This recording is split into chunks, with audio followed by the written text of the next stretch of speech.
Left jab, uppercut, leave you laid out on the floor. Try to duck and roll, hit and miss, now you counting stars. Should've practiced more, should've hit the mask, get out there more. Saying that you're the best, you gotta show me son. Actions over words, baby boy, is you real or what? Talking way too much, world come. Back sports, talking way too much, world come. Back sports, talking way too much, world come. Back sports.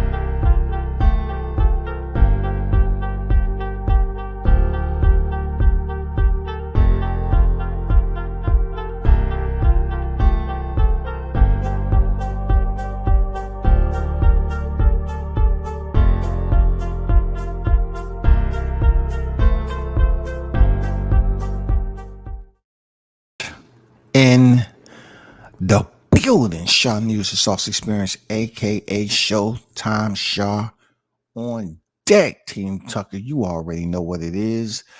Bud made him apologize. Victory validation lap, but he was program fan, a radio DJ. He doesn't know boxing. He knows programming. Spence was always the popular fighter and pick. Yeah, I think a lot of people leading up to that good morning to the hottest chat in the game. I know a lot of people had Bud not being the pick, and he had to deal with it. It was pretty much, Spence based off popularity.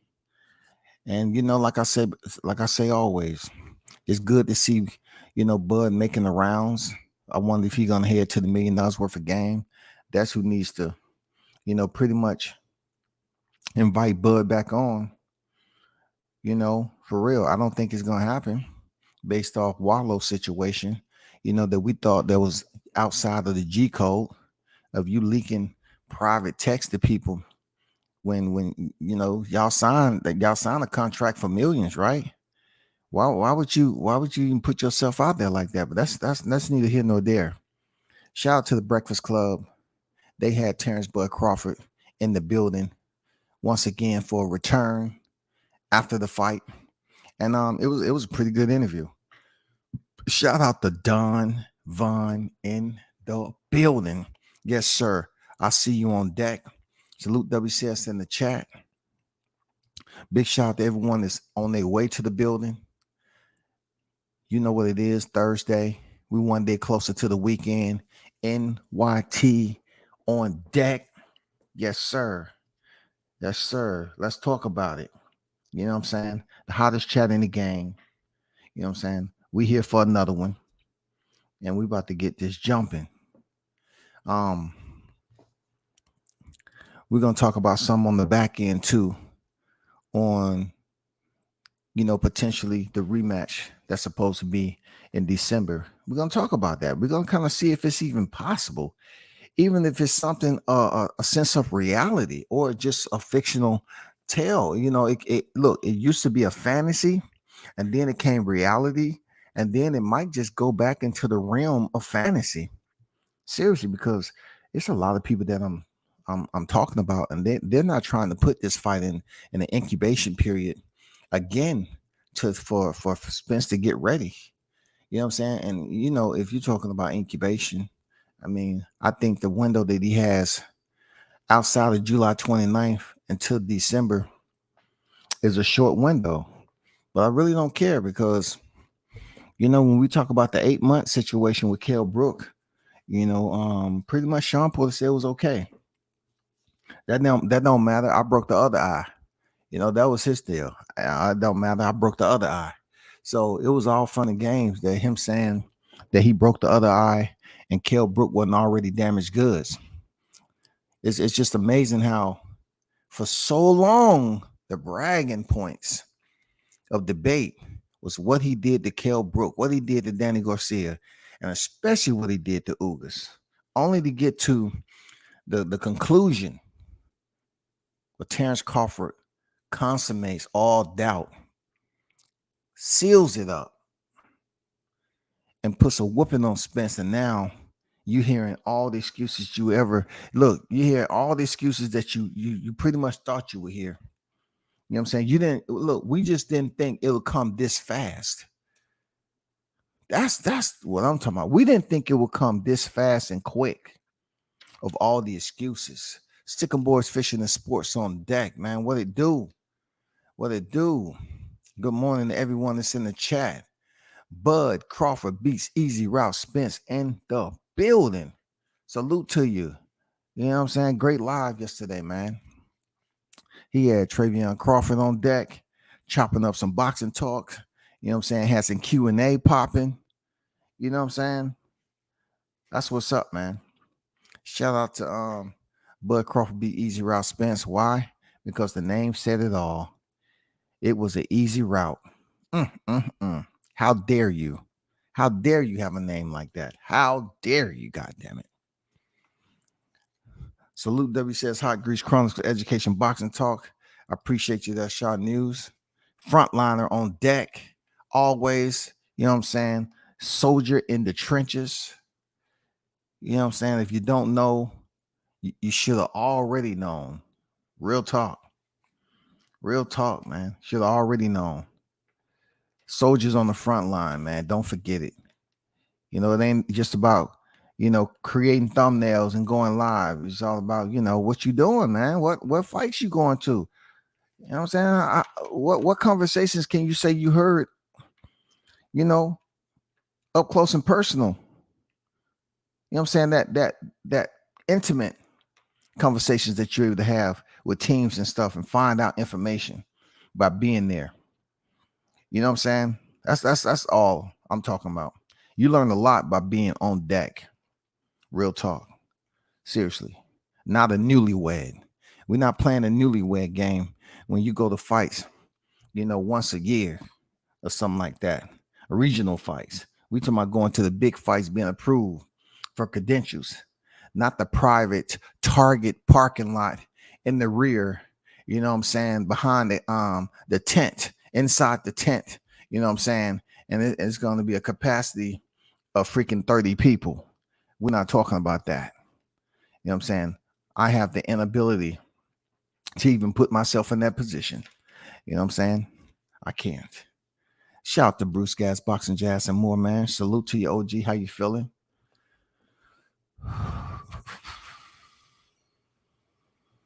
DJ7 in the building. I see you. Salute.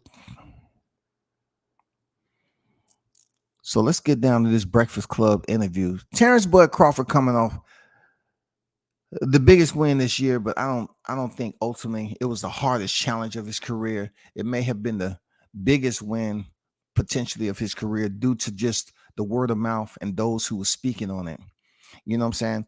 We are absolutely, it seems like it was just yesterday, to be honest, but we damn near on the second week post-fight from the T-Mobile massacre. You know what I'm saying? That went quick. That went very quick. And now we get to see the after, the aftermath, the sanitation, the policing, Crawford being able to revisit some of these radio shows that really wasn't on his side to begin with, but it's not personal. I'm not here to treat it as if it was personal or anything. I'm just saying, like, he gets to revisit these radio shows and talk. So let's get down to it, man. You know what I'm saying? Shout out to Team Crawford once again. You did your thing in devastating fashion. It definitely would have been great to kind of get an interview with you, but I don't know what other way to do it. I mean, that's a lot of people, but I'm not giving up on it. Real talk, I'm not giving up on it. I'm trying to, talk my magic, do some other people, you know what I'm saying? Suppress the nonsense, and then permit what is positive potentially and getting this information out to the people. So we're gonna keep the fingers crossed, man. We're gonna hope. He has his Crawford has his parade this week. You know what I'm saying? His victory parade. Omaha is gonna be lit. You know what I'm saying? Y'all definitely, if you're in the area, go check that out. If you are in the area, go check out that because it's history, man. You know what I'm saying? One of the greatest fighters of this era, two-time undisputed. You just don't get that often. You just don't get it often, y'all.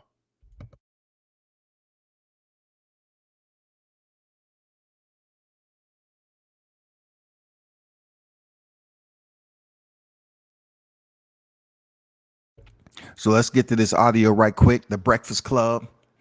I grew up with the Breakfast Club, man. I seen these guys change over the time. It's good shit, man.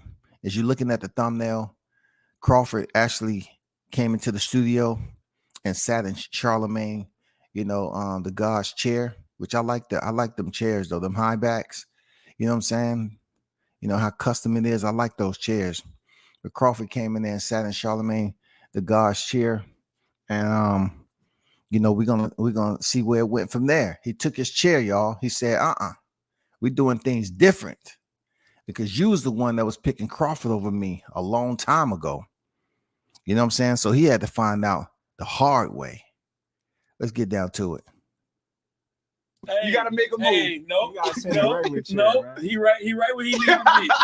He right where he needs Bud to said be. he want to sit in your seat, and if you want him to move, make him move. Hey, that's what he he said. Right where he need to be. Ladies and gentlemen, congratulations, we have the champion, Terence Crawford. Ladies and gentlemen, Charlemagne, congrats, man. Would you like to say anything? So, I mean, I gave myself donkey of the day. I apologize. So Terence Crawford is making his rounds, like I said, and he's not playing no games. It's a video of him and Mano, and Mano, man. You know his history. Mano, he's not a regular dude. You know what I'm saying? Mano wasn't even apologize. You know what I'm saying? But Crawford is coming over here to apologize. So look, one thing about that apology request, it doesn't mean you have to say sorry. All you got to do is say, I apologize. You know what I'm saying? That's it. Sorry to me is a bit more pitiful. I'm sorry. I know you're sorry you know what I'm saying? Like, I apologize is pretty much in a polite way of saying, yeah, I'm admitting, you know what I'm saying? I apologize. It's a lot more healthier in a sense. It don't make you seem like you're a pitiful individual. You're a bit pathetic. You're recognizing something that you was totally wrong about. Okay. He said apologize for a wrong sport and say you're a loser. Say it all. Listen, I don't know if an apology is necessary, but I was dead wrong. Say you sorry for being dead wrong. I apologize. Okay. I apologize for picking Earl Spence over you. He picked Earl Spence way before, early on. I did. The most impressive thing about the fight was everything I thought Earl Spence would do to beat you, you neutralized it. Right. Like every single thing. Took away his jab. His size didn't matter. You were clearly stronger. You hurt him. And I asked you, I said, how you feel that he's stronger than me? But that was before I saw the video you deadlifting how much was that, 400 pounds? Like 4 something. 4 something. I didn't know I really didn't know that you had that type He of slept on you, Terence. Man, shut up. So Terence Crawford just admitted, if you don't know, I did a live stream on Terence Crawford lifting that heavy weight. He said it was 4 something, like it was nothing. 400 something, he's deadlifting that, right? Bud Crawford is deadlifting 400 plus pounds. Come on now. I try to tell people it's big reasons as to why I believe Errol Spence is not going to be stronger than Crawford, and that's one of his areas that dude's strength is kind of freakish for his size, and he's a very strong guy. People didn't take it as such. They just looking at it like, oh man, we don't know if it's the dumbbell, the plates was totally the true. It might have been freaking fake plates and all that. No, he was lifting that weight. He was pushing that steel. You know what I'm saying? and that played a big role in the fight, his strength, because we seen him have no problem at all at manipulating Errol Spence's direction. You know what I'm saying? I mean, when they was in close to one another, it's a point in the fight where Crawford just pushed him off like he was, you know what I'm saying, like a cheap fur coat, like get off me. You know what I'm saying? You're making me itch. Get off me.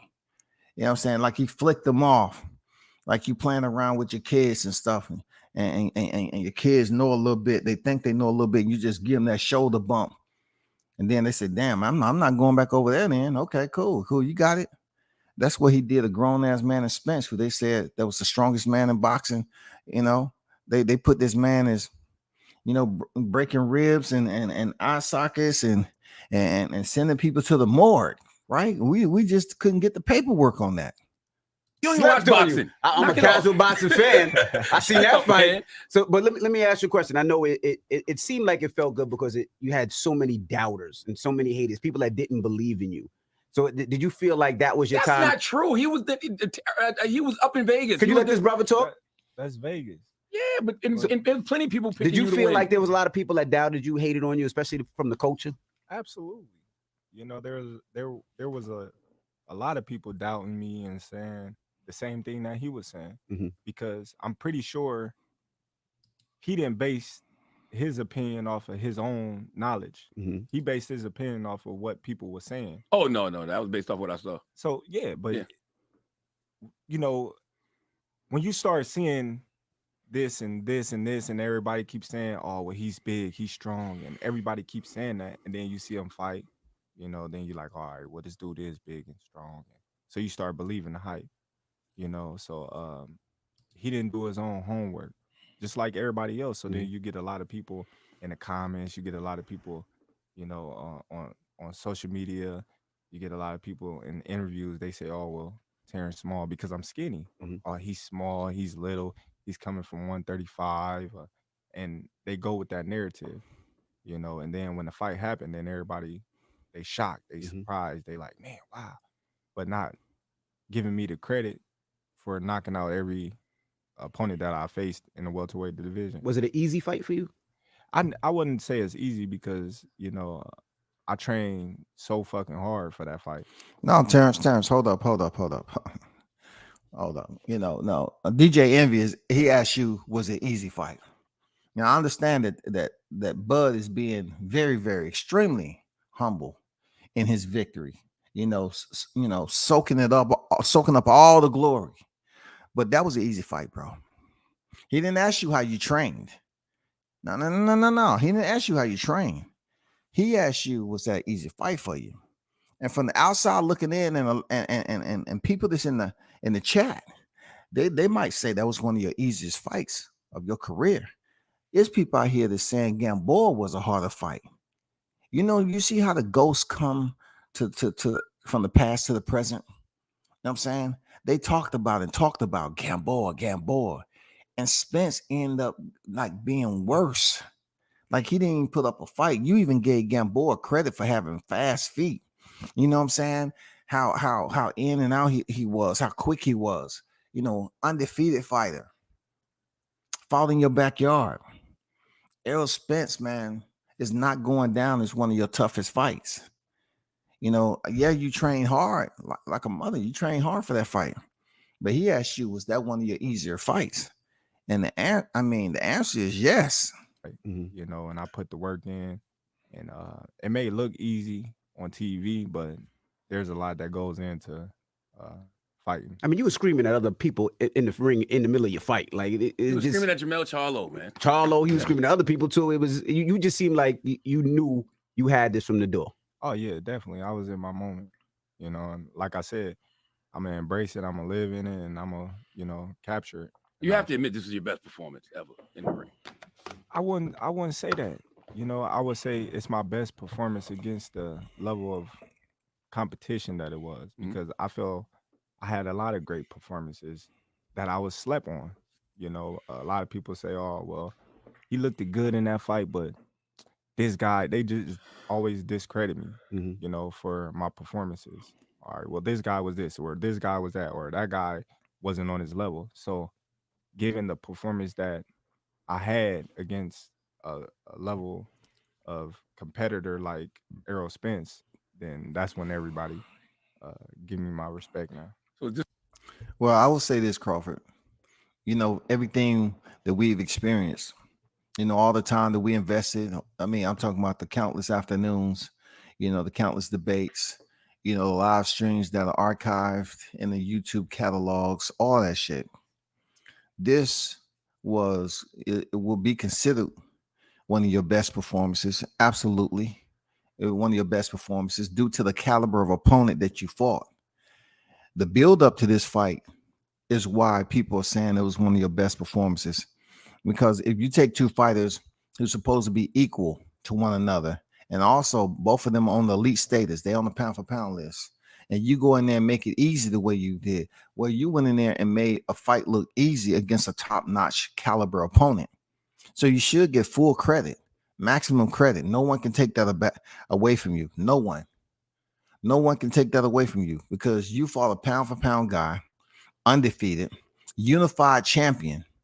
You get maximum credit for going in there and that being one of your best fights, and also making it look easy. Just a revenge tour? Are you just gonna go around to all the media outlets who said that Earl He should.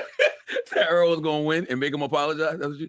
Nah, man, I just want to, see your face because you was one of the main people, not the last time, but way when I first came on here. I've always thought Earl.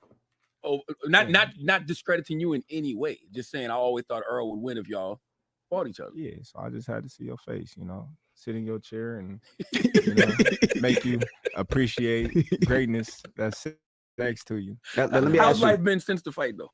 Oh, it's been cool. Do you feel like you're a household name now, boxing wise? I feel like I am.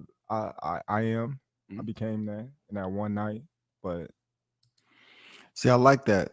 Crawford said, "Yeah, I believe I became that in one night." That's good. I mean, he's understanding where he's at right now, man. His IG followers went up exponentially, man. Like, man, I'm happy for the brother. Real talk. I'm happy for him and his family. You know what I'm saying? Him and his team. They was able to make this dynamic work. They come from Omaha, Nebraska, where they don't have a surplus of professional sports. So you have Bud Crawford up there globally doing what he's doing in front of millions. I mean, it pretty much shines a light even brighter on that one area, as if they, as if they would have all these other professional sports in Omaha, Nebraska. You know what I'm saying? All the light gets shined down on Bud, and he was able to perform under those bright lights. And that's the commendable part about it. I should have been, where I am now. But things happen for a reason. Some things I just wouldn't change, but some things I would change. But, I'm just happy and blessed that I'm able to, get to this point where we at right now. Well, the rematch happened sooner or later, and I mean, I know you've heard the commentary after the fight. Even like Stephen A. Smith believes Errol should retire. What's your thoughts after fighting him? Well, I don't think he should retire. I think he should take a little time off. Get his mind right, and get back in the gym and get back focused. Because I never took a loss in the professional rankings, but I know how that can affect you mentally. Being at this high level and losing the way you lost. You start questioning yourself. You start asking yourself certain questions. Do I still got it? Am I getting old? Am I slipping? You start asking yourself all different type of questions that you got to answer. So I just, would tell them, you're a great fighter. Take a little time off and come back and, do it again. But I don't know what a little time off would be. We don't know how affected Errol Spence is. We did see him in Spain. You know what I'm saying, with his girl. So we seeing Bud doing rounds post-fight. Looked like the man wasn't even touched at all. You know what I'm saying? Looked like the man goddamn was in a fight and You know, in the ring shadow boxing, it just happened to be a figure that looked like a body that was in there. And you know, Harvey Doc, he wanted to be the third man and just dress it up real nice and make it seem like, yeah, we got the people in the stands and everything. It looked like a fight. Yeah, you was in there with Spence though. You made it look easy, bro. And it'll be good if Spence was over here doing taking rounds. It would be good for him to show his face right now. I'm not sitting up here wanting that to happen. It'd be good if he would have did some post fight. I'm pretty sure he'd get around to it. But for Crawford to say he never lost in his professional career, and to put yourself in a position where you start doubting yourself, yeah, that's natural, especially if you're undefeated in a combat sport. And Errol Spence at one point in time believed all the hype and criticism that they was giving Crawford. They actually believed that guy wasn't anything. I don't know, man. I never seen it, like I said, but they themselves, it might have been the fact it's something that he didn't want to see. He might have looked at the opposition and said, I can beat them. You know, he might have been really believing what he was doing to Kell Brook. You know, what he talked about with Chris Algieri, Lamont Peterson. He might have thought he was that guy. You know what I'm saying? He might have been blinded, man. He might have been blinded and seeing how good Crawford really was. Have you spoke to him? Have you spoke to him after? No, I sent him a text message. Send him a text message, check up on him. Did he reply? Yeah, he replied. No. Like I told everybody, I don't hate Errol Spence. Like, I'm a fan of Errol Spence. Like, you know, it was just business at the end of the day.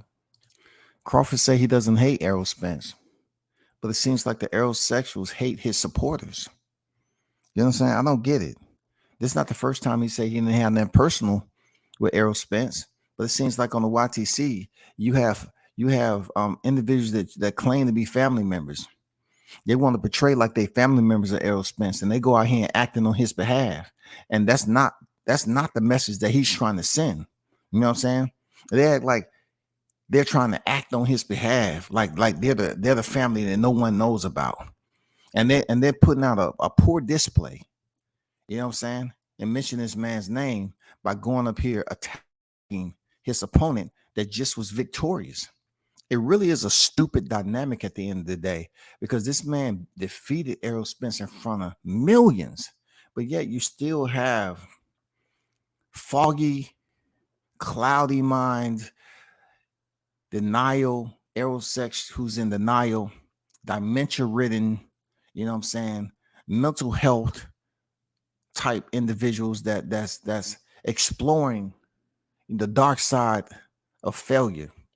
You know, a lot of these people freaking lost a lot of money, and they want to blame it all on Crawford. I know he has a rematch clause, but if it was up to you, like if you had to pick whether or not he got a rematch, would you want him to have a rematch? Would you give him a rematch? Of course. You know, because I felt like he was a big factor in this fight getting made. Like I said, you know, without him, you know, well, both of us coming together, you know, and we was to leave everything to our handlers and promoters and advisors, managers, this fight would never happen. I feel like it was me and Errol Spence, like, all right, you want this? All right, cool. You want that? All right, cool. I'm cool with this. You cool with that, you know? And us two putting our pride to the side and just coming together and making this event happen. He said them two putting their pride to the side, making this event happen. That's what a lot of individuals are upset with, because they did make it happen. See, they talk about black people not being able to work together. There's no unity there, right? But it seems like two fighters got together and they pretty much debunk the impossibility of two black people getting together and making something like this on the scale it was happen. You know what I'm saying? On the big scale, make this fight happen that everybody been talking about for years upon years. And then when they make the shit happen, all of a sudden black people got a problem with who's the A side and who's the B side. And when it all started to play out, it seemed like the B side was getting A side concessions and all those amenities. And then they got a problem with that. And instead of them focusing on the task at hand, that two black fighters made this fight happen, they want to try to be a part of what they thought Terence Crawford shouldn't have gotten. You know what I'm saying? You way out of bounds with that. You have absolutely nothing to do with it. Nothing. But they made the fight happen. God damn it. They made the fight happen. That's all you need to know. They made the fight happen. Then they want to go back and why Bud had to do this? Why aren't you focusing on the fight? Because deep down inside, it seems like a lot of these aerosexuals never wanted the fight to happen. They knew what was in store. They knew Errol Spence couldn't beat Bud Crawford. They was hoping, praying, and wishing that he came off that WBO title, and it never happened. What are some things about your newfound fame that you don't like? I haven't got to that point yet. Mm-hmm. I'm still chill. I still do the same thing that I've been doing before the fight. I still do the same routine. I ain't changed up nothing. I ain't on a high horse. I don't feel like I'm something different just because I won a fight. So nothing has really changed for me. Why do you think people doubted you the way that they did? Like I looked at. Why do you keep saying? I'm gonna say it because a lot of people did.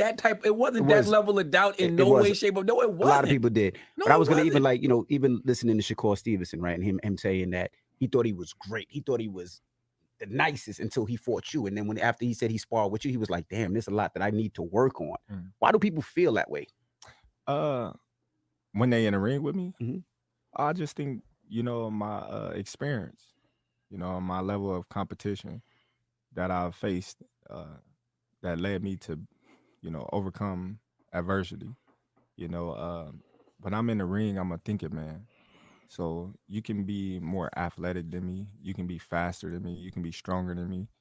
You can be more powerful, but I'm gonna find a way to get the advantage over you because I'm gonna outthink you. Boxing is a thinking man sport. So the number one thing that I have over a lot of fighters is my mind, the way I think, the way I capitalize on your mistakes, the way that when you do something wrong, I recognize it and I make you pay. So when I'm in there with Shakur, it's a chess match, because Shakur is a thinking man as well.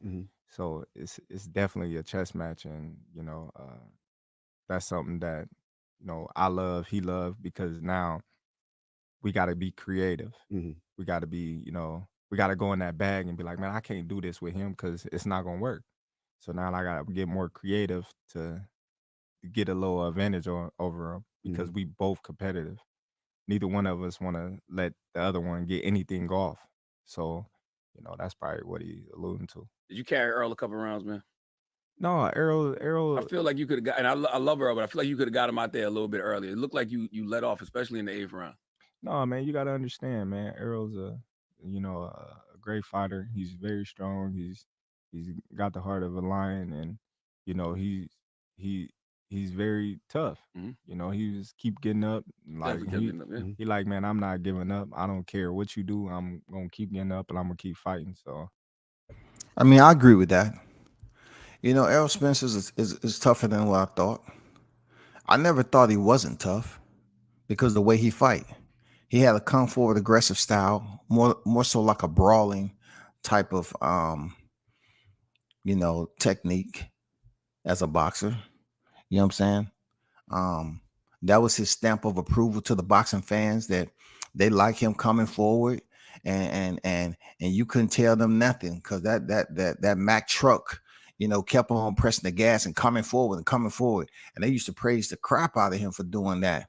But in the process, like I say before, the brothers, when we was coming up in boxing, black fighters in general, we used to get, we used to be labeled as being too pretty.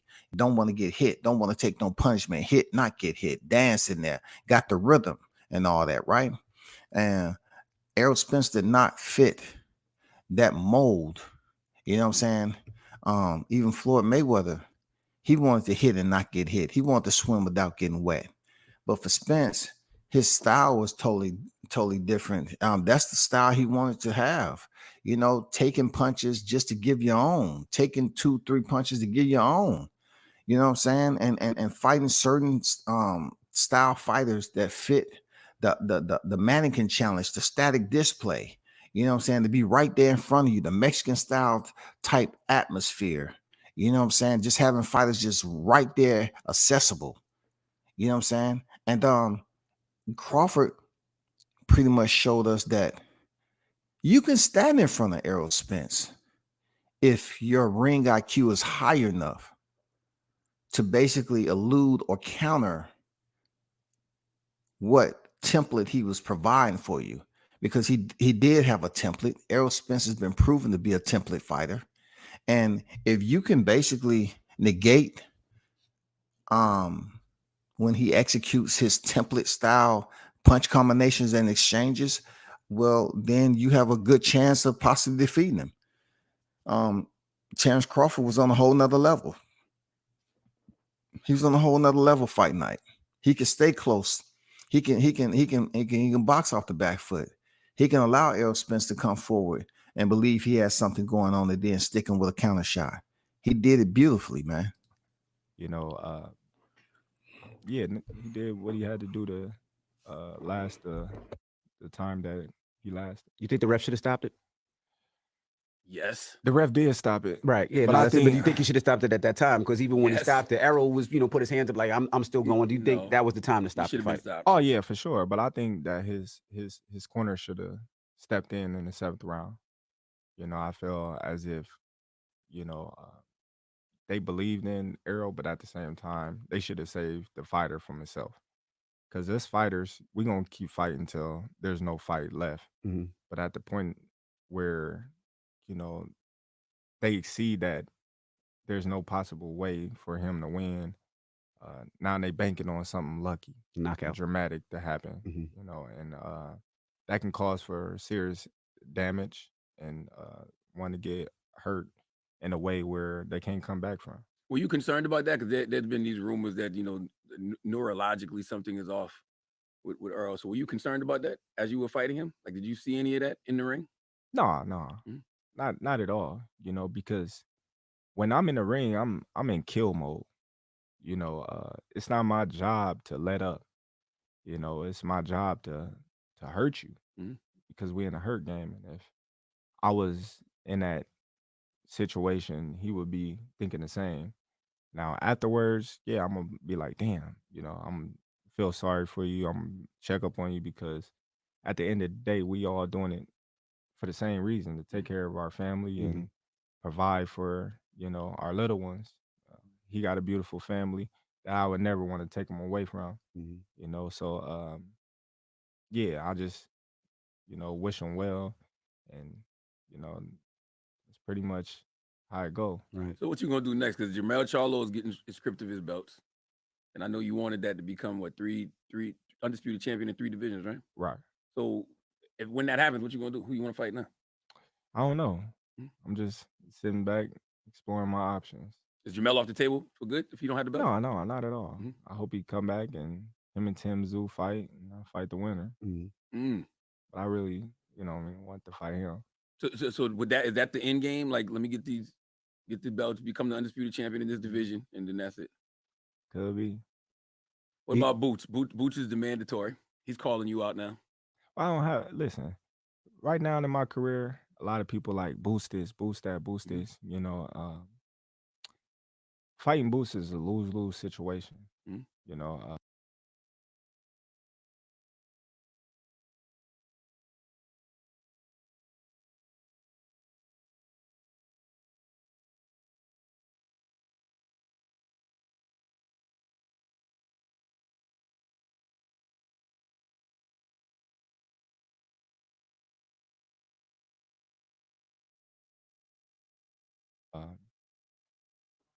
I win, they're gonna say, "Oh well, he was young, he wasn't ready."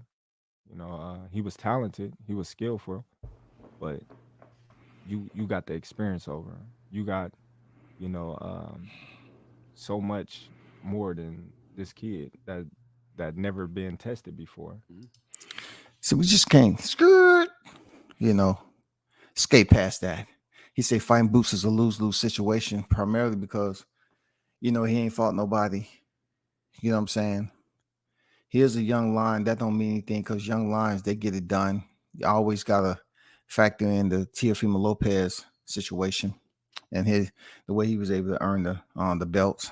And people once again they really don't want to acknowledge what Bud Crawford is talking about as far as when it comes to Boots Ennis, because look at all the exits that Bud Crawford has to take before he actually arrived July 29th. He had to face two common opponents of Errol Spence Jr.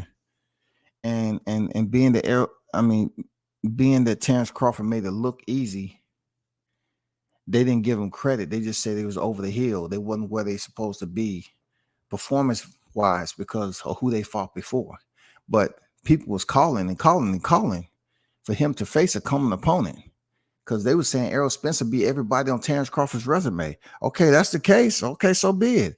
And then he disperses of both of these guys, and they come up with another layer of excuses to say they wasn't who they supposed to be when they weren't the same fighter as when they stepped in there with Errol Spence. You know what I'm saying? And also they was putting it out there that there was a shell of himself and pretty much try to take away the TKO victory, all because of Kenny Porter throwing in the towel. Because we always seen him win and fly in color, a fashionate way, to where we say, oh man, he's cold, he's skillful, but he's never been in the ring with nobody to test him. So me fighting Boots will be like, okay, well, you beat Boots. It's not a mega fight. It's going to sell a little bit because of your name and what you just accomplished. But now what? He said it's not a mega fight. It's going to sell a little bit based off your name and what you just accomplished. If that ain't the realest, that's true, y'all. They can run around and toss Boots all over the place, man. When it comes time to lace him up, you know what I'm saying? Who's going to be in front of him? And is he going to be able to equal that value? Are you at a point in your career where you can elevate the value? And going in there, they still say Crawford can't elevate the value up to a point where he can fight someone like a Ryan Garcia that don't have anything and still get over 1 million pay-per-view buys. You know what I'm saying? They still saying that about Crawford, who's now the 2-time undisputed champion. So what do you think the road Boots gonna have to do from, having 31 victories, I believe? What he's gonna have to do from there all the way up to his next 9 fights? How is he going to get on the level of pay-per-view superstardom? How? You know what I'm saying? How is he going to develop that? Because it took Crawford a long time. And Boots and Crawford is kind of insane when it comes to the media. Crawford really didn't want to do no media, never really, had no out of sight, out of mind. If he wasn't fighting, no one even knew where Crawford was. When Boots is not in the ring, what do you get? You know what I'm saying? I know YSM doing a great job over there with keeping that gym active, but I'm talking about like getting your name out here. You know what I'm saying? Having more exposure. He has a long road to go, and I don't see how fighters just believe that they sat back and watch fighters kick, claw, scratch their way to the freaking July 29th, and all of a sudden, you're in a position and you don't understand why you're not a big draw. You feel like, okay, I got the numbers, but the resume isn't there. And then you have to also tag along boxing being a business. It's not just a business when it comes to Canelo. Boxing is a business in general. I'm looking for big challenges, trying to go up and wait and fight Charlo, because that's something that's history in the making. It's a lot at stake. There's nothing really at stake with fighting Boots. I'm at the tail end of my career, and I'm trying to make things make sense. So is it about just the money? Definitely. Okay. 100% about the money. Not taking anything away from Boots, but where I am at in my career right now, I didn't fall my ass off to get to where I am, and I deserve to do whatever the fuck I want to do, and I don't care. What he say? What?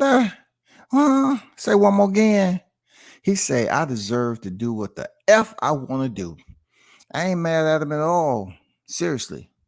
Even if I wasn't a fan of Bud Crawford, I'm not mad at what he just said, because he did take he did take a road least traveled. You know what I'm saying? When you go off the paved road onto the gravel, you have to experience all the dips and the the hills. You know what I'm saying? And the holes and all the damn rough part of the ride. He did take the road least traveled. He did. Nobody can take that away from him. The road least traveled doesn't necessarily mean with the physical aspect of travel. We're talking about the mental aspect too. While he was out here beating these guys, he wasn't getting no credit. The mental game is a part of your travels too. You have to listen to what people are saying about you, good and bad. So with you going in there putting in all this work effort into fight camp and all that, and you feel that you did the best you could do, you committed, dedicated, blood, sweat, and tears, you go in there and you make it look easy. And you say, wow, I impressed myself. You having a one-on-one. I pressed myself. But the people looking at it like, oh man, he wasn't shit, man. That guy you fought, man, he wasn't shit. But if you would have went in there and had some adversity like Gamboa, they mentioned that shit for 30 years, 30 years after. You know what I'm saying? You already in the Hall of Fame. Oh, yeah, Gamboa, Gamboa, I didn't Gamboa. You know what I'm saying? I mean, come on, bro. Care what nobody say, what nobody how anybody feel, or any of that. Fuck them. Do you see the comparisons when they say Crawford in his prime versus Mayweather in his prime? Who would win? And what do you think about those comparisons? Well, yeah, man, I respect it. I respect it. A lot of people always, Ben asking me, what I think, and I always say, Terence Crawford against anybody. I'm not gonna say one man would do anything with me, but I respect the hell out of Floyd. Mhm.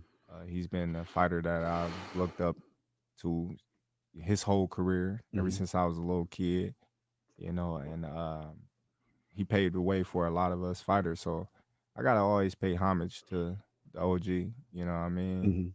Mhm. And it's great that my name has been mentioned with the greats Mhm. now at the welterweight division, like Floyd, Sugar Ray Leonard, and Duran and Tommy Hearns and those fighters. So I'm getting my just due.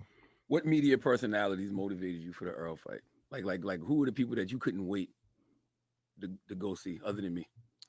Oh I saw you man. call the guy retarded at the end of the fight. Oh man. Hey, After the listen. fight, like, Listen, man, it's so many of them because you got these bandwagon people that's jumping on the bandwagon, and no disrespect to Arrow, no disrespect for them having their own opinion, Mhm. but if you in the boxing game and you covering boxing as a whole, you should just be neutral. Mhm. Let's clean up the sport. Let's call it how it is.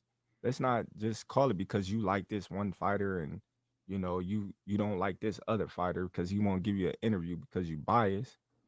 Call it how it is. Mhm. Be neutral, and I think that's what the sport needs because there's a lot of casual fans that really don't know nothing about boxing. Mhm. They just watch boxing just to get some excitement and entertainment, and you putting out false information or you misleading them, and then that's where a lot of things happen, and then you be like, man, you don't know what you're talking about because you just saying what you heard, Mhm. Mhm. and what you heard is false. Mhm. So it's a lot of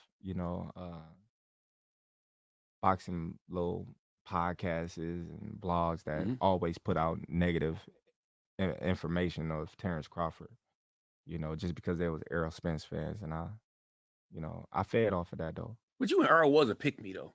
Yeah, Yeah, it was. You could have You could have went either way. yeah, but that's what I'm saying. Mhm. It becomes, you know, it could be a pick me, you know, call it how you call it, Mhm. but at the same time, don't discredit one fighter because you like another fighter. I get what So you're you're saying. trying to Yeah. take all his accolades away because you like this fighter. Mhm. You trying to put false information out on this fighter because you want to, get this fighter all the the attention and all the recognition and stuff like that. Mhm. Don't do that. You know what I mean? Like, hey, this fighter, I think, he got the edge because of this. Mhm. But this fighter is a great fighter as well because he accomplished this. Don't say, oh, well, he's not fighting nobody. He's fighting washed up opponents. Oh, the only reason why he beat this guy is because, he was damaged good because Errol Spence already beat him and this and that and that. There's no need to do that. Mhm.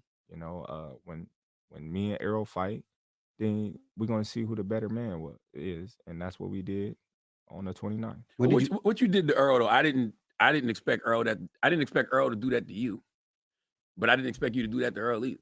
I don't think nobody expected what we saw Yeah. that night. A lot of people say that. A lot of people say the same thing that you say. Nobody expected it. That's what's so great about it.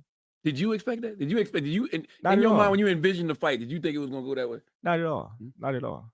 I didn't even expect it to go how it went. But we train for the moment. Mhm. We live in the moments. When they ask me, about the fight, I always say when I win, because I believe in myself. When I become undisputed. It wasn't no second guessing. It wasn't no thinking. I was telling people when I win, when I become undisputed, because I really believe that, and I really feed off of the negative energy, the negative attention, the negative comments, the non-believers, the people that said I was too small, the people that said I wasn't going to be able to, stand his body shots and so forth. So I fed off of that. So when I was in training and I'm tired and I don't want to do it no more, I think of all them comments. I think about the people that's in the comments that really don't mean nothing. When I go looking under my pictures and everybody, oh man, you scared to fight Errol Spence, you this, you that. So I replay all that in my head and I just, it just boosts me and give me more energy. And I like, okay. Didn't I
I say that? I said every time he hit Earl, it felt like he was hitting me.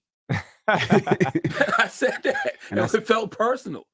It did. It felt like you was getting them off your chest in that moment. Oh yeah, for sure, man. That was definitely a fight where, you know, like I said, after the fight, I felt relieved because now it's behind me. Mm-hmm. You know, when I got my kids asking me, "You gonna fight that Spencer guy?" You know, then I know it hit home. Mm-hmm. So it's like, man, this dude gotta fight. So I always try to do everything in my power and in my will to make the fight happen. Mm-hmm. And the media blame me. Out of all people, they always blame me. Oh, Terence Crawford don't want to make the fight. Terence Crawford ducking. Terence Crawford this. Terence Crawford that. But it never was Errol Spence. It never was, you know, PBC. It was always Terence Crawford top rank. Terence Crawford top rank. So by default, I was always the blame. And that's a fact, because we seeing it right here. You know what I'm saying? We seeing him being the blame, them still finger pointing. And it almost seems like there's a learning disability, or you got to check someone's intellectual reservoir, you know what I'm saying, and how they are as a person. Because he's basically progressed. Like, we in a sport where it's what have you done for me lately? And we've been around these two names long enough to know that it's been a lot of baggage that consists of what people have been carrying around to this fight. It has a lot of residue to it. Man, it's a lot of luggage that's been talked about on the YTC. And to get to this point and for him to go in there and finally shut them up and dominate, not just win, but dominate somebody and had them bruised and battered, and bleeding, all that shit. It's not enough. You know what I'm saying? And he's not the first one. See, Floyd Mayweather, I guess when Floyd Mayweather, they was paying to see him lose. And Floyd Mayweather kept on doing it too. He kept on going there getting the win. You know what I'm saying? I guess it was a different type of fan base when Floyd was over there, you know, doing what he was doing. You know, getting the performances the results that he was getting and how he was getting it. You know what I'm saying? Floyd was flashy fly. You know, people looked at Floyd like, okay, he got the money, the cars, you know, the fame. That's what I want to be. And it's a lot of people that will attempt to live vicariously through a fighter because they don't have it in their own lives, nor do they have direction. They just want to be a part of another fighter and love what he or her, you know, does. And see, nobody was doing that with Crawford. He wasn't flashy fly. He wasn't out here doing that shit. They wanted to be like Spence because he was in Texas. You know what I'm saying? And they felt like that's the guy they wanted to get behind because of whatever reason they wanted to get behind. His fighting style, you know, him being in Texas, not Omaha. You know, it was weird. It's almost like, how do you prognose a lot of people that was pretty much brainwashed? Like, we're talking about people who had the option to jump outside and do something different, think for themselves. They was brainwashed of this dude going in there beating Crawford.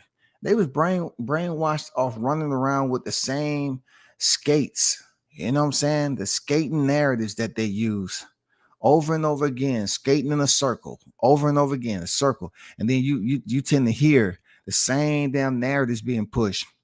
And they just thought it wouldn't be close. Errol Spence is too strong. You know, start putting all these damn labels on him like he was just Terminator. He could be broken, y'all. You know what I'm saying? He's breaking eyes and all that, right? So much to the point where Errol went and got a mouthpiece made, and I'm like, bro, you got a mouthpiece made of an eye collector on one fight with several losses, a fighter that no one is looking for, that beat an older Pacquiao. I mean, dude, that's just the weirdest thing. Real talk. It's the weirdest shit ever. And then when he goes in here and becomes two-time undisputed, these same individuals who was criticizing him before continue to do it as if it's going to matter. Now it has nothing to do with the sport. It has everything to do with whatever agenda they're pushing. And that's the energy that they're going to have to look back in their life and say, damn, I spent 5 to 10 years talking about a fighter and nothing I said changed it. Even when Crawford said, yeah, I see these little comments out here. It just gives me more motivation. Nothing they did impeded his progress in the sport to stop to prevent him from being great. Nothing they did. So, once the fight got made, I was just like, finally, now we get to show the world, what they've been waiting on. Mhm. And it was great because it was for all the belts. Mhm.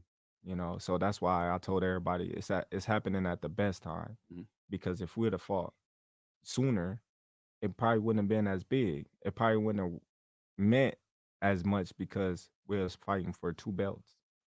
So now what? Where do we go from here? Mhm. Do we fight this guy? Do we fight Mhm. that guy? Now what? I mean, everybody keeps bringing up Canelo. I think that's weird, because you'd have to gain 20 pounds. Yeah. But they say that's the money fight. That's the Right. mega fight. That's the money fight. That's the only thing that makes sense for Terence Crawford. Well, what I mean, catch weight. Mhm. We can do something at a catch weight. What weight you think? So they mentioned Canelo's name, and this is really the first time that I've heard Crawford commit to even visiting Canelo in the boxing ring. The one thing I can say about Crawford, I appreciate the fact that he wasn't a part of the 2 Charlos and a Spence jamboree that was up here. Oh, God damn it, I want me Canelo Alvarez. God damn it, I got to step in the ring with Canelo Alvarez. Give me an 800,000, 830, 835,000, 40. Can I get a 50 down? 850,000. You know what I'm saying? It was just like an auction block over there. You know what I'm saying? It was all about auctioning sacrificial lambs to the slaughter. We seen 2 lists come out, and the same names was on that list. And one of those names was Errol Spence. And how dare you allow them to put you in the mix when you got one of the biggest fights of your careers? You know what I'm saying? And you have been on record as saying it would be nice to fight Canelo. You wasn't even like looking at Crawford in the way of what you should have been. You didn't take him serious enough. You didn't allow the people to understand that that Crawford was a dangerous opponent, right? And now Crawford, in the midst of the aftermath, he is pretty much being asked about Canelo, the same person that Errol Spence was talking about and the Charlo brothers, right? And and before he say it's weight classes for a reason, I'm not going up to 168. Now he say, maybe 160. You know what I'm saying? Let's listen to what he said about the weights. Probably like 160 or something. You said you said 154 is the highest you want to go. Yeah, 158, Mhm. 160. That'd be cool. Also, I see. What was? So he said 160, 158. That'd be cool, right? And I don't really want to. I don't want to remind people on the position that Crawford is in right now. You know what I'm saying? He's in a position on what WCS has spoken about. He's in a position where I said the black fighters need to find a route on how to get to where Canelo is at so they can have people pursuing them. I think Crawford right now is basically in that space. You know what I'm saying? And they have to understand when it comes to black fighters, you have these individuals that always want to throw any name up there, right? They'll throw Boots up there easily. But Crawford say that's not a big fight. But when it comes to Canelo as a cash cow, Canelo selects who he wants to fight, pretty much. He has a say-so in it. And being that Crawford is in that position now, he can pick and choose who he wants to fight. He has the juice. You know what I'm saying? He's right up there. You still can't deny Gervonta Davis whenever he comes back to the ring. But when it comes to Crawford and Gervonta Davis, right? You got 2 different fighters who's achieved different feats in their career. But when it comes to the business of it, you have 2 black fighters who are able to be in pursuit of. They're pursuing Terence Crawford now, and they're pursuing Gervonta Davis. But when it comes to Terence Crawford, who's a bigger fight? Him and Jermell Charlo or Crawford and Canelo Alvarez? Crawford and Canelo Alvarez. Now, will he be able to get a concession of the catch weight with Canelo Alvarez? I'm not so sure. Will he make a huge amount of money off Terence Crawford versus Canelo Alvarez? Absolutely. Will it do more numbers than Canelo Alvarez, Jermell Charlo? Absolutely. Absolutely. You know what I'm saying? Absolutely. So we can look at that fight as another huge monumental fights that Crawford can sign on to that are fairly that'll pretty much solidify another chapter in his career if he's able to get a fight with Canelo. If you're asking me who would I want to see, seriously, who would I want to see? I would want to see him fight Jermell Charlo. The reason being is that Jermell Charlo has belts too, right? And also it's a shorter distance for Terence Crawford to make weight. You know what I'm saying? It's a shorter distance. He's just moving up to 154. It's easy. It's a bus stop up the street. It's easy. You know what I'm saying? It's so easy for that to happen. You know, so he got the team to make it happen, and I just feel that fight can get made very, very quick. I'm not saying him and Canelo can't be made quick, but that fight with Charlo, man, after everything, that'll be another notch under Crawford's belt to go in here and defeat Mr. Big Mouth.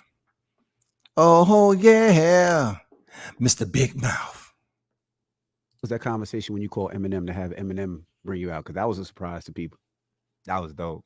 Mhm. You know, I mean, I was just talking about, what should I come out to? Mhm. And I was just thinking of all artists, and every song that I come out to got meaning to it Mhm. for that moment when I'm fighting. And I was just thinking, I was like, dang man, you know what would be dope? Eminem. I don't think he never walked nobody out. Mhm. He don't really never go He don't nowhere. He go never nowhere. go Yeah, outside, yeah. right? So I was just like, man, that would be great for this great moment, Mhm. and for him to reply on my Instagram and say that he was a big fan. I was one of his favorite fighters. I was like, oh shit. You know what I Mhm. mean? Like, you get surprised and stuff like that when you're a fan of somebody and they're a fan of yours, Mhm. but you don't know they're a fan of yours. And you be Mhm. like, damn, word. Mhm, All right, mhm. pull up. Mhm. Like, he really pulled up. Yeah, you told him to pull up and he pulled up. Right. Mhm. Like, let's do it. I'm like, damn, this is dope. So like everything leading up to the fight, I felt as if it was my moment. You know, I'm normally a, laid back type of dude, calm, cool, collective, but when I went on that stage for the weigh-ins, I felt like it was my show. Mhm. I'm like, I'm here. Yeah, the Lil You know Wayne what I mean? playing. Yeah, I'm here. Mhm. You know what I mean? It took so long for me to get here, but the energy that I felt in that moment, I'm like, this my show. Mhm. I'm taking over. There's nothing he can do to stop me. And I just felt that way in my heart, my soul, like this my show. It can say Spence Crawford. He can be the A side, but this my show. Mhm. Do the local rappers from Omaha get upset? Like, man, why you didn't bring one of us out? You know? Nah, everybody always asks that, but you know what I mean? Like I be telling them, like It's the Eminem, song, dog. the song pick me. I don't never Mhm. pick the song. Mhm. Mhm. Like I be in the gym and I listen to a variety of music. I mean, from country to gospel to rap to R&B, all different type of music, jazz, and I put it on shuffle and I hear a song and I be like, dang, that's the song. They Mhm. be like, what? I'm like, I'm coming out to that. Look at, you know what I mean? Imagine Terence Crawford walking out to a gospel song and then beating your ass. Beating your ass, right? How would that feel? Hey, it is what it Could is. be stomp. It ain't the song. You know what I Mhm. mean? Mhm. It's the individual. So a lot of people always let me walk you out. I'm like, what you gonna walk me out to? Like, no, that don't fit the bill. You talking too much about robbing, stealing, killing, and shooting. You know what I mean? Like, that ain't what I'm standing for right now. Canelo versus Charlo, September 30th. Who you got? I got Canelo. I think it's gonna be a good fight. Mhm. I think a lot of people are sleeping on Charlo, but he's skillful. He's big. He's bigger than Canelo. Even though Canelo at a higher weight, I think Canelo gonna be stronger than him. He gave him credit, man. You know what I'm saying? He gave Charlo his checkpoints. It takes a lot for a person to do that, man, especially in a competitive sport such as boxing, the hurt business. He gave the man his credit. You know, he think Canelo's gonna win, but he said he thinks a lot of people sleeping on Charlo. It takes maturity to do that because every time it comes to freaking Charlo, he and Crawford's name, it's just like he get irritable, like it's that time of the month. Seriously, like it's just like in order for him to speak up as a man and be neutral, you know, it's very brittle for this dude to just give some compliments when they're needed. You know what I'm saying? It's just marshmallow effect. You know, very soft. You know what I'm saying? In the heat of the moment. Like when you talk about Terence Crawford name, it's the heat of the moment because, you know, it's still beaming from July 29th. You're talking about a superstar. You're talking about you up there, you know, capping to James Harden, who really wasn't a hardcore dedicated boxing fan. But you saying, I'm about to face Canelo. I already did that. I don't know what them niggas can't fuck with me. You know what I'm saying? You're basically not being totally honest. You're right. You have done that before. But you didn't let that bystander, that casual boxing fans and James Harden, you didn't let him know that Crawford has also did it too. And this was his second go around, boy. Come on, boy, be better. I think Canelo gonna be more powerful than him, but at the same time, I think Charlo got the boxing skills to make it a competitive fight. Mhm. You know, he uses jab, straight punches, and don't get caught up with all the feints and stuff that Canelo throw. I think it'd be competitive. Canelo versus Crawford at 158. Who wins? Crawford, come on, man. Don't. Hey, listen. What do you think, Charlamagne? What do you think? Hey man, You want to make a prediction again? That's one of them ones, but I'm just gonna sit back and watch it. And we already had that. He'll come back, take a chair again. 158. That's the fight though. Right. Like that's the fight. Like I mean, I can't see. There's nobody else out there for you. I can't see any. When we talking mega fights, and you know where you are now, I don't see who else would make sense. Yeah. Has there been talks? Has the conversation started? No, you know they're already focused on what they got in front of them. That's Jamel. So I would never, you know, try to interfere in what they got going on right now. How many more fights you think you got left? If you had to guess, you be what? You be about to be 37, 36? 36. 36? Okay. 2, 3? I don't know, man.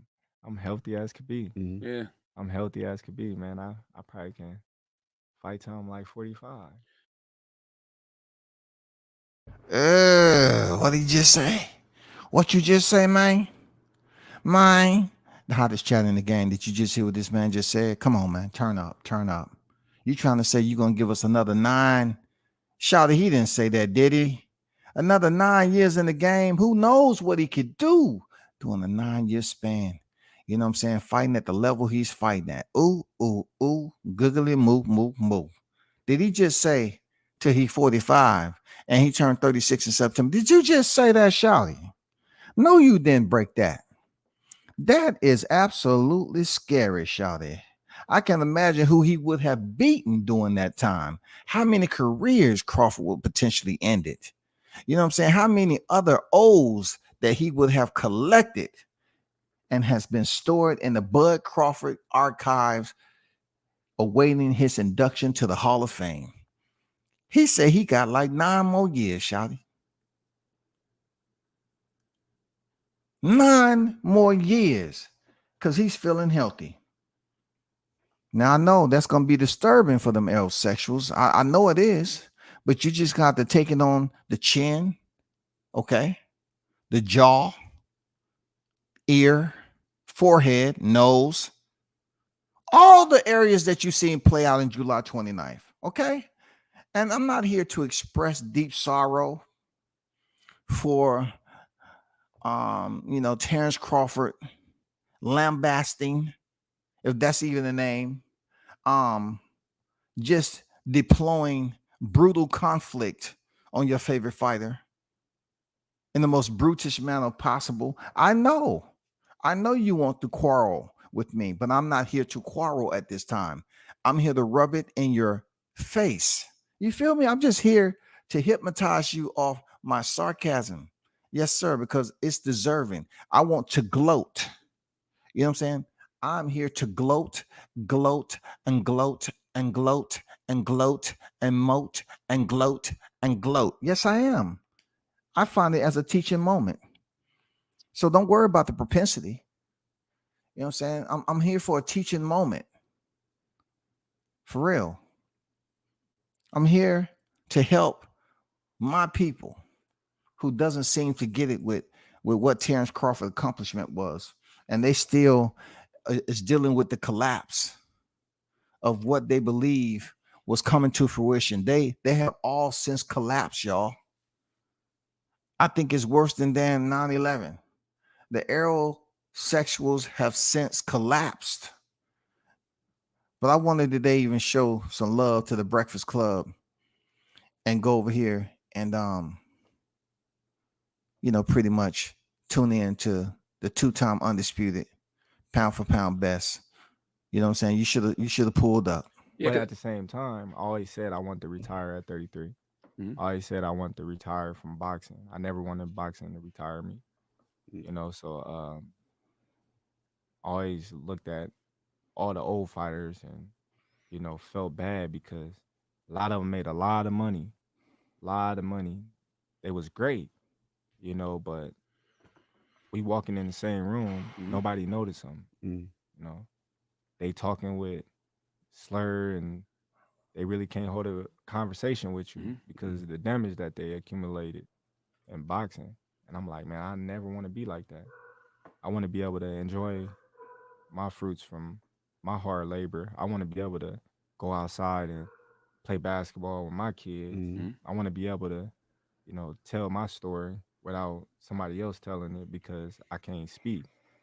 You know, so yeah, boxing is definitely been good to me, and I'm gonna retire on top. How do you not lead with ego? Like if you hear somebody like Tank say 147, I knock Bud out.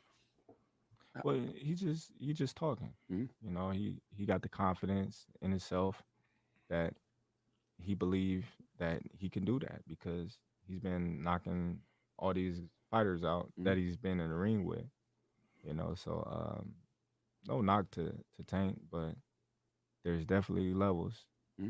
You know, and if he come up to 147 and he's thinking he's just gonna knock Terence Crawford out, got another thing coming. So that's a fight. He said he has another thing coming if Tank believes he's coming up to 147 and knocking Terence Crawford out. And once again, you have to play this into consideration. The wrestling, the athleticism. Tank is athletic for his size too. But I try to tell people I've seen Bud in person do some athletic stuff, right? And I agree. Bud said there's levels. Absolutely. You know what I'm saying? You don't have to be emotional to understand this shit. There's levels for a reason. He just shows you he can compete in the same weight class as another fighter that was on the pound for pound list for him for years. Brushing shoulders, rubbing elbows, all these topics and conversation that people was having about who's this, who's that, the best between these two. It all came to a screeching halt.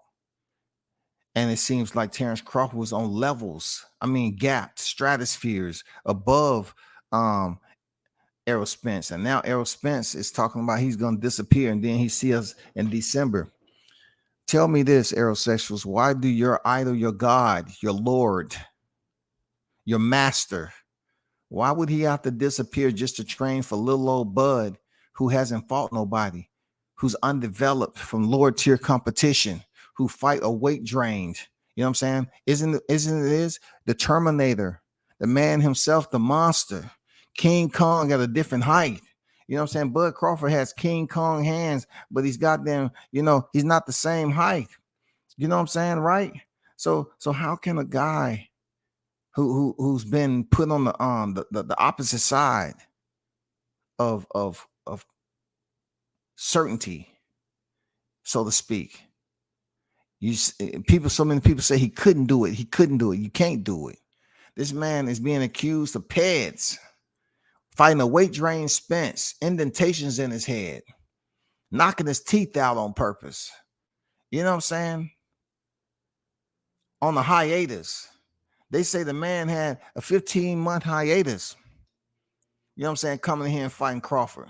But they was bragging about him when he went in there and fought Ugas, who had even a longer layoff, right? Right? And then they was bragging about Ugas and how swole his eye was. But when it happened to their master, their king, their lord, all of a sudden, they have to be cowards about it. They have to say the man was cheating. It was all about something that they couldn't quite put their finger on. You know what I'm saying? They couldn't quite put their finger on it. They had that denial, you know what I'm saying, that barrier of denial up. They still do. They're mad, stubborn. They stubborn, selfish individuals. Let's finish this interview. Just stubborn. Fight you would make happen if he wanted to come up to 147? Yeah, I'll stay at 147 for him. That's a big money. That's a big fight. Yeah, it's a big money fight. You know, yeah. So Spence. But then what? Everybody gonna say he was too small. Nobody gonna give me credit. Yeah. They're gonna say, "Oh man, you beat up a little guy that's fight at 135." You know, yeah, Tank like 5'5". Mhm. You know, he's a little guy. You know, yeah, he can punch, but in his weight class, not saying that he can't punch in any weight class, because he punching, and we see that. You know, but what type of recognition I'm gonna give for, you know, beating up on Tank? A lot of people don't know 135 and 147 is a big jump. You know, that's almost 20 pounds. Well, 22. 12. Yeah, 12. Yeah. 12 pounds. You know, so that's a big jump. So for you, it's all about legacy and money at this point. 100%. You heard what he said? Charlemagne asked him, for you, it's all about legacy and money at this point. With no hesitation, Crawford said 100%. Understand that when y'all continue to throw boots up there, it's no money for him. It's no money. Him fighting Villa, he has an opponent of Rashidi Ellis, who at one point in time supposed to fight Boots, and it never happened. Come on, bro. That's not enough. We in the big leagues. We've been there for quite some time, man. It's about legacy and money. You can't be mad at the business now when you're trying to do the exact same thing. You're trying to get the legacy. But the person who already established the legacy, you have to respect their travels and what they had to do to get here. You have to respect it. You have to look at a 3-weight world champion and what he's been able to accomplish during that journey, not just to knock on the door and say, it's me. I'm right there in line. Lines don't really matter in boxing like they should. They just don't matter. According to who you connected with and everything, we seeing how the PBC fighters are being inactive for a long period of time. Errol Spence is not the only one that was inactive. We got fighters that was inactive and didn't have a car accident, and they've been inactive. So we can't sit up here and say, oh, all of a sudden, well, it's about, you know, who's next in line and you ain't fighting nobody, throw boots in there. No. Crawford has changed levels. It's all about the legacy and money. That's why he said 100%. I want nothing but the money fights. Boots is not a money fight, yo. He's not a money fight. Truth be told, he is not a money fight. You know, when you cats was up here talking about how Crawford was moving funny, I want to ask you this. On July 29th, was he moving funny? My legacy is already set in stone. Yeah. You know, before when you look at my career, I was already, you know, going to the Hall of Fame without Spence. I'm already flying in the sunset. That's the only thing I didn't accomplish yet. Is the Hall of Fame. There's nothing in boxing that Terence Crawford haven't accomplished. Yeah, I mean, you made history with your undisputed 2 division champion. I'm talking about without Spence. Yeah. You know, so now that fight have happened, and now I made history again. You know, now what? It's about the money, man. Is Spence right. is Spence Crawford 2 a mega fight? I don't know if that's a mega fight anymore, but that's your fault. I like that, Charlamagne the God. You're right. You're right, Charlamagne. I have to agree with you. I got respect for Charlamagne too. Very intelligent brother. He goes against the grain on a lot of stuff, but this live ain't about him. He asked a very, very good question, right? He asked, was Terence Crawford and Errol Spence a mega fight? And he said, I don't think it's a mega fight. You messed that up. And in a subtle way, he's absolutely spot on with that. He is, y'all. He absolutely spot on with that. I know it's a lot of people's gonna have their opinions, but the way Bud Crawford went in there and defeated Errol Spence pretty much took it away, took the mega part away from the rematch of the same amount of people showing up a second time to vest their interests, to vest their finances as the consumer, to show up to see these two fight. And there's going to be some that say, you know what, I still believe that Errol can do it. Listen, him disappearing, check this out. I'm going to tell you something, right? Errol Spence disappearing, facts. If he disappear, he's not going to be with Derrick James. Mark my word on that. Mark my word on that. Mark my word on that. If Errol Spence want to take it to another level, truth be told, real talk, it's two people that he need to get back in his camp. If he want to take this for a whole nother level, one, he needs to rehire Blu-ray, because Blu-ray is a type of dude that when you got a cat that does exercise with you, and he on that level of show improving, even though people might consider it showing out, Blu-ray can get hold up.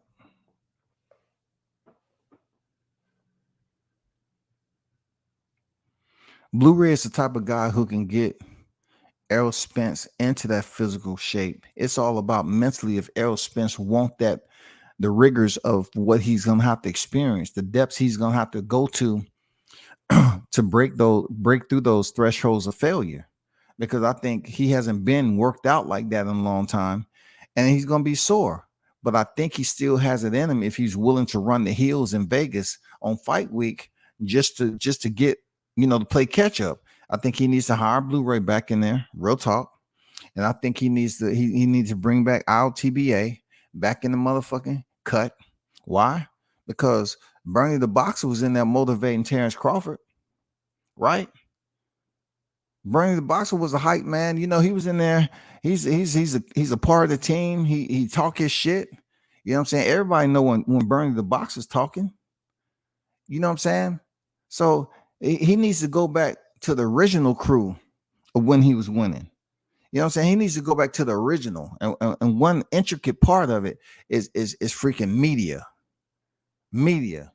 And also now you have Blu-ray who's trying to dabble in media, but having him back on the scene, it's a lot of cats that was infatuated with Blu-ray back in the day. ETB. He was infatuated with the Shag and Blu-ray. Oh, Blu-ray. I seriously would like to see Blu-ray, man. You can tell the brother wants to get back in there and work his magic. Seriously, he does. He wants to work his magic. You know what I'm saying? And Al was back there before any one of these niggas was back there. So if he's back in good graces outside of the hating ass Derrick James, right? I just think media wise, it'll be good for him to get back on the scene, because he was one of the originals that was over there. And then him and Blu-ray, Errol, and then whoever the coach is gonna be. I'm telling you, go back to the retro, man. This is retro shit. If you want people to start locking in, you gotta bring back Blu-ray, bro. You got to bring back IOTBA, the original retro crew of Errol Spence. If you want people to tune in to the theatrics, the talk, the shit like that, to make this fight hyped up in December, to have someone around, man, it looked like it was a library up in the furniture store. God damn it. Spence was laying on the floor and shit. Like, no, we need some hype. We need some motherfuckers that's gonna talk their shit, man. Goddamn. I mean, come on, man. We need to turn up and get the consumers like, oh shit, Errol's on his way back, man. He looking different. You know what I'm saying? Nigga smiling. Goddamn. We got mug in the camp talking shit. You know what I'm saying? That's what you need. Real talk. You gotta bring back the retro. The old school. If you want to sell to the people that you're going to come in a different type of shape. I think Blu-ray is the perfect guy to bring back and get Errol Spence into some type of shape so that the people believe that he's going to be way more competitive in the rematch than he was in the first. I'm just saying from a consumer standpoint to sell this fight, because Charlemagne asked, do you think it's a mega fight? He said, I don't think so, because you ruined that. If you get some, those two people back in the camp, you know what I'm saying? Because a lot deals with social media, right?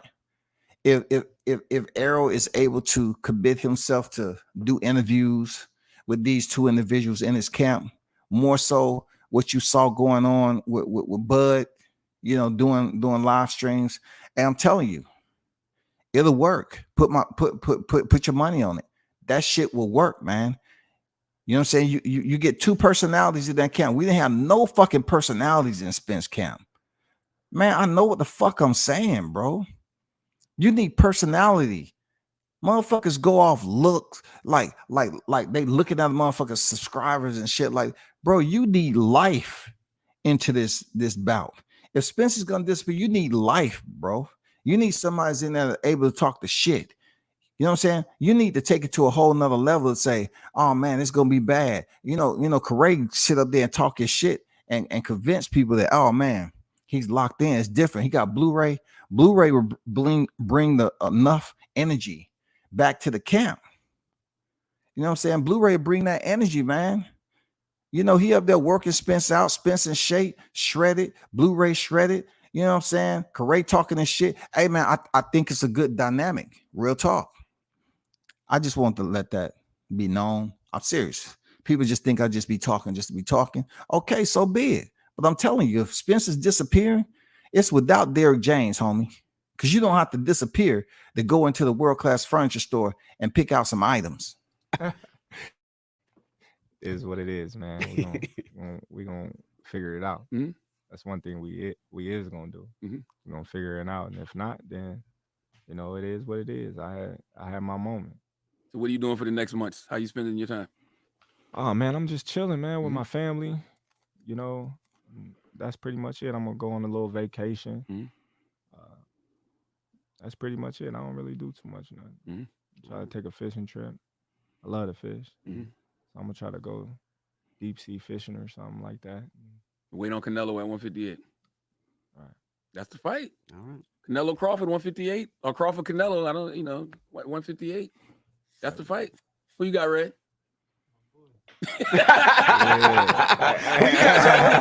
I'm just gonna sit back and observe. You shut up. Now you shut up. I'm gonna sit back and observe. Well, we'll see next time he comes. He's probably gonna take your chair again. It's the only person to take it. The champ can sit in the chair. The champ can sit in the chair. For sure.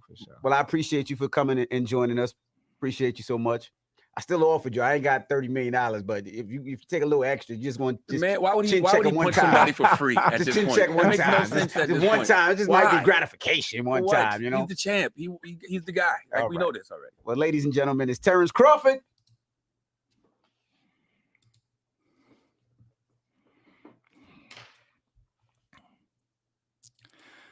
Great interview by the Breakfast Club. Shout out to DJ Envy and Charlemagne the God. Yeah, I grew up watching them when they initially got started. You know what I'm saying? Real talk. You know what I'm saying? Real talk. Look, in this fight, this rematch, in my opinion, it has to have a different structure to it. You gotta come from with a different mindset. You know what I'm saying? This is in a show and tell freaking era, man. Everybody wants to see shit, whether it's real or not. They want to see something. If it makes sense, you can sell it. Why you think videos be going viral? Because people are all about looking at something and say, oh, that's interesting. Let me check that out. That's interesting. Let me check that out. And we've seen this shit play out on the YTC. I was there when the old school shit with him walking out with Carlos Ocampo and the people that was when Blu-ray was training him, and how many people on the YTC used to talk so good about Blu-ray and what he does and everything. And then, you know, like I said before, you get hating ass Diddy up there want to be goddamn the lead singer and the backup dancer, and he's kicking people out the gym. You know what I'm saying? I think it's time to revert back. You took your loss, right? It's time to revert back to the retro. It's time to get back into it. Have people around you that you can goddamn tell you some shit and goddamn crack a smile. And I'm gonna be honest with you, Spence. With Blu-ray's workout, you're gonna need goddamn Correa over there to crack a joke or two and or something. You're gonna need something, nigga, because you ain't gonna be feeling good for real. See, you had to play catch up at the last minute with this previous fight, July 29th. I think if Blu-ray, if you get him in there immediately to start getting you back in shape, you'll already be on point. You'll be able to stand up. You know what I'm saying? Somebody in the gym to bring some life to that bitch. Real talk. You need who's the life of the party in there?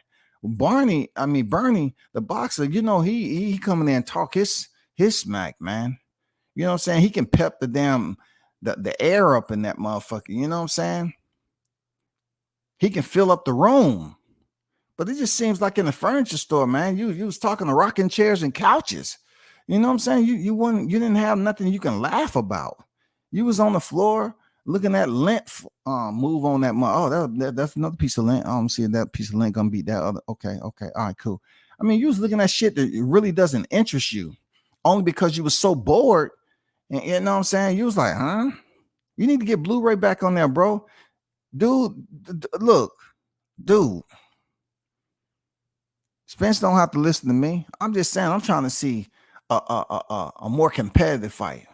Bud goddamn destroyed you. You need somebody like Blu-ray to come back to the scene, man, and goddamn get that exposure in that bitch. You know, let Blu-ray put you on the goddamn the exercise plan. Come up with an exercise plan for you, and get you on the freaking the schedule, and let's get working so people can start to believe in you again.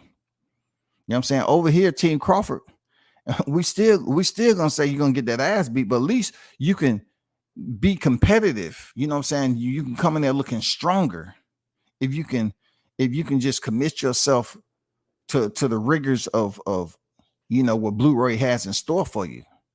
It'll be a tough challenge in a short window, but I think it'll be better for the team, though. Seriously, I think it'll be better for you and the team if y'all just goddamn, you know, put the original pieces back together outside of Diddy James. You know, go somebody else. Goddamn it, get a new look, get a new set of eyes, wake up. Shit, bring the money, get the consumers to believe in you again, and to pay for that fight the second time around. You don't want the arena empty, because you did the same thing you did this fight camp. You need to do something different. We need a show. You can still talk your shit, but you need a figure like freaking Blu-ray, man.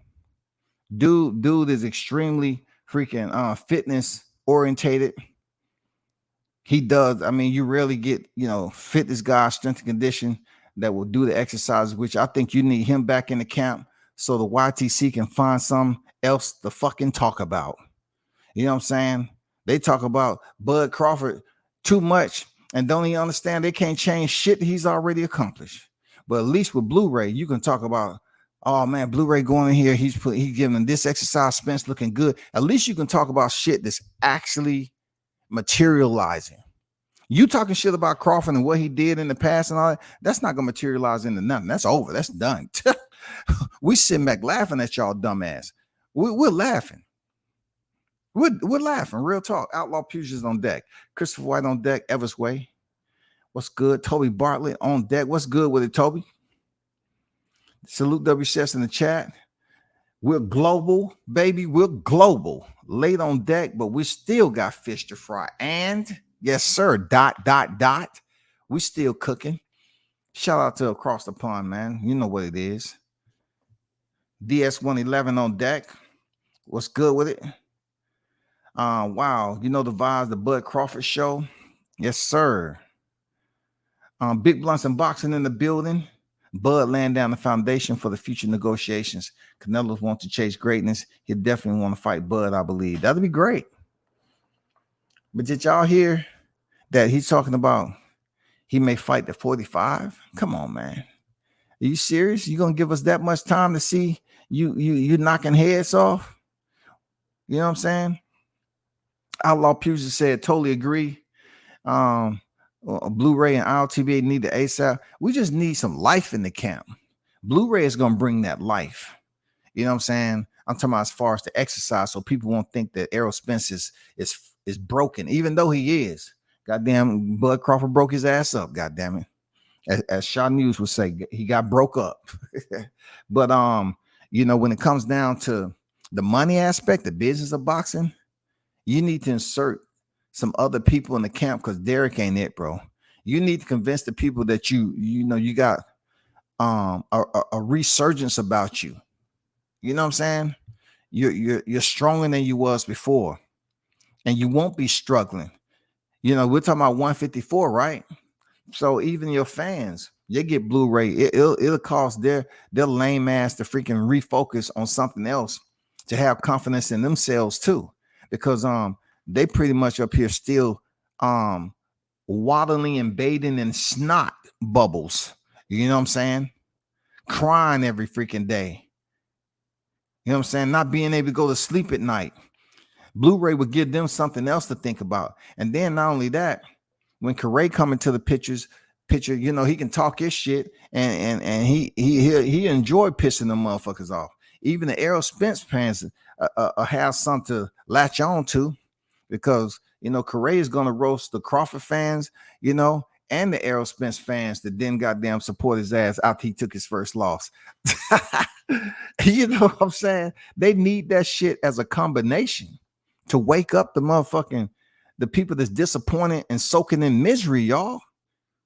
We need a rebirth in this damn rematch. We need to convince the people.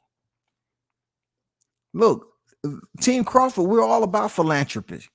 You know what I'm saying? We're all about giving back. We're trying to help out the aerosexual community. Errol Spence himself. Texas has turned their back on you, and I'm not near Texas or Omaha, but all I'm saying is from the dirty South. I'm just putting it out there, man. I'm lending my thoughts, my suggestions, and you need something else in that camp to get you turned up. A lot of things have changed since those individuals was removed from your camp, and we all know that Diddy James was the reason. You go train with somebody else, you should have these individuals right there. I'm talking about it'd be good for TV. You know what I'm saying? It'd be good for media. All that shit, man. All that shit.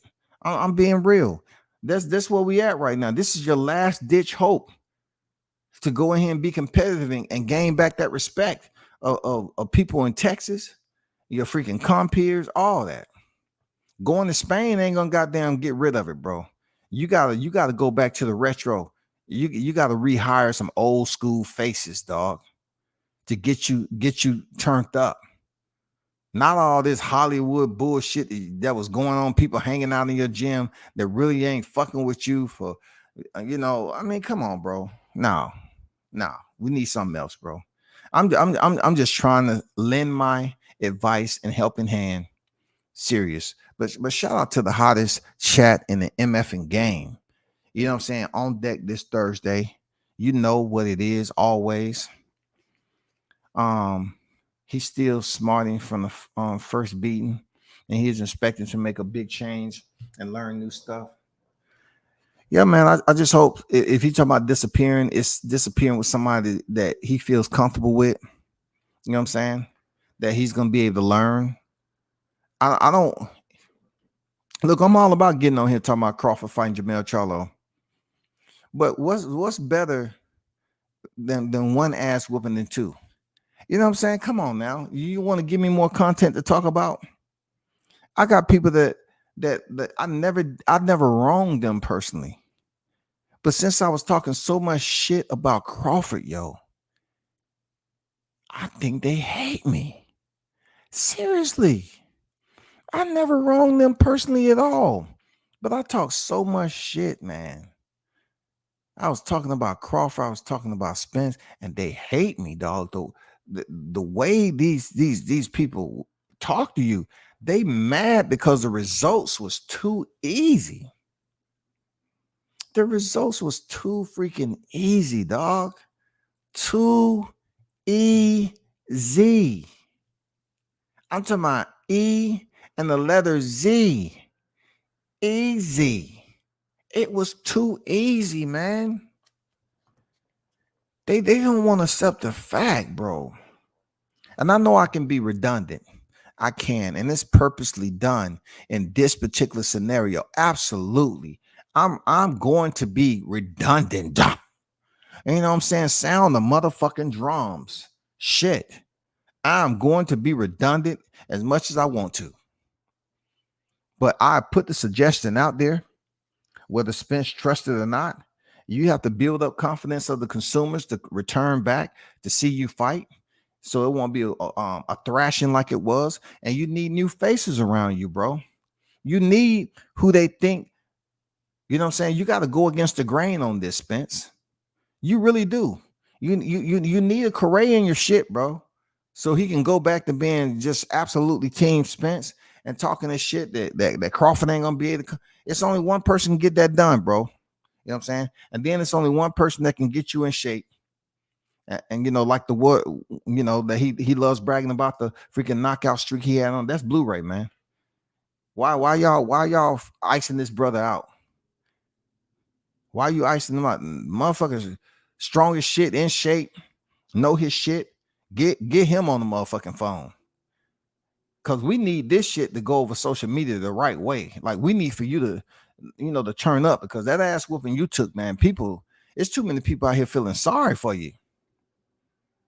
The goddamn, you know, the Crawford supporters, man. All we doing is going and continue to dibble and dabble in seafood platters, and we living right. We feeling good. It's a lot of Crawford supporters done came up off this shit. You know what I'm saying? They made enough money. They ain't worried about taxes at the end of the year. They good. They good, man. They want some extra money. They say, "Oh man, I'm living well, man. I'm good." Baby, do you want to go eat at the that restaurant on the Skyline, you know, on the 80th floor? You want to go up there and watch the sun go down? Okay, cool. Let's get dressed. Let's go out there, you know what I'm saying, and spend a little bit. You know what I'm saying? The place of what, about 150 a plate? Oh man, we good, man. That's not including drink, huh? Nah, never mind. No one, baby. Put on your best, you know. Put on your best. I know you're gonna look. Let's go. Let's go out on the town. The Crawford supporters, man, we feeling good, bro.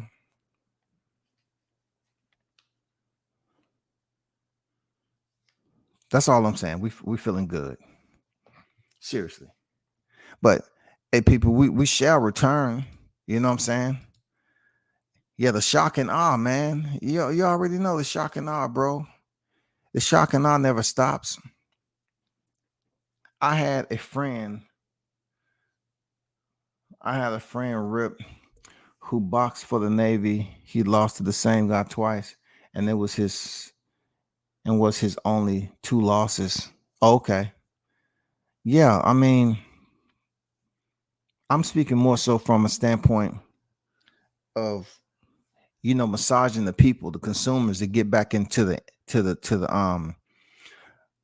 mood of understanding or knowing that Spence will be competitive than he was the first fight. Like, I'm just trying to get them in the mood to have faith in this fight, instead of me talking my shit all the time about what Crawford did, because ain't nothing changed. I just want to look out, you know, and try to say, okay, let's switch it up on the YTC. We need some different shit. You know what I'm saying? We need to go back to the old school. We need some different shit. We need to go back to the ones that had people tuned in. You know, the point was, yeah, we need some different energy over there.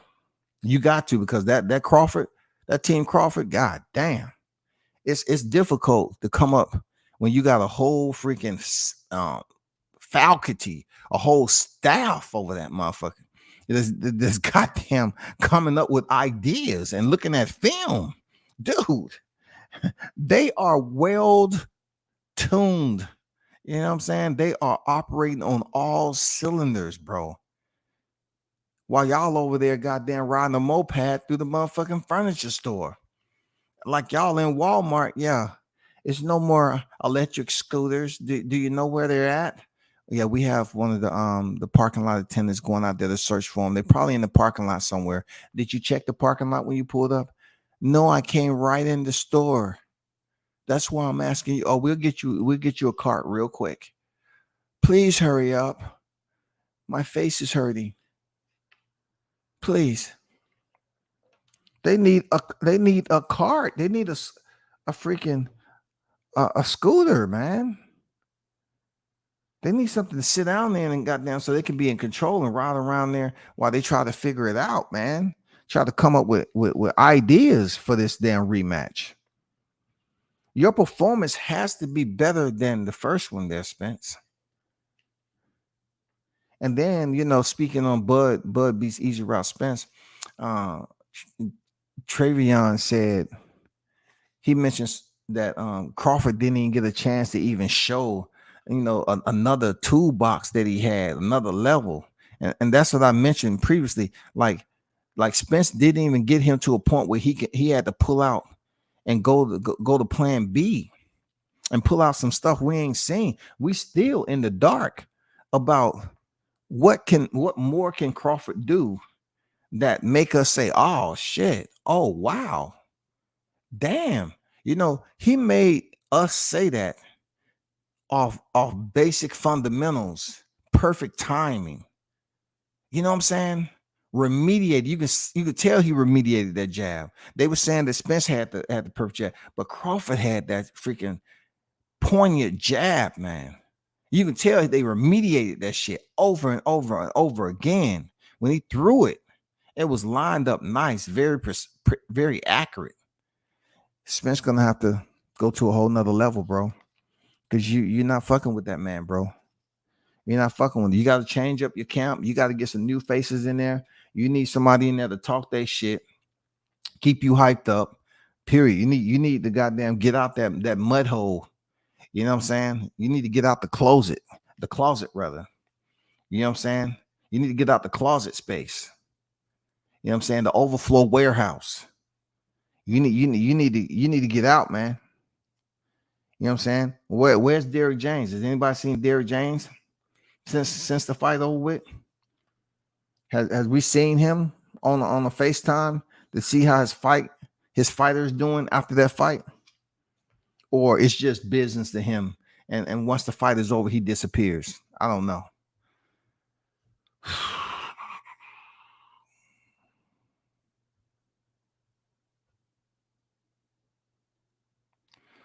But man, y'all hold this down. I should be back again. Big salute, shout out to the hottest chat in the MFing game on deck. You already know, man. Let's continue to hit the like button on your way out, man. Share the content, sub to the channel if you haven't already did it, and peace out.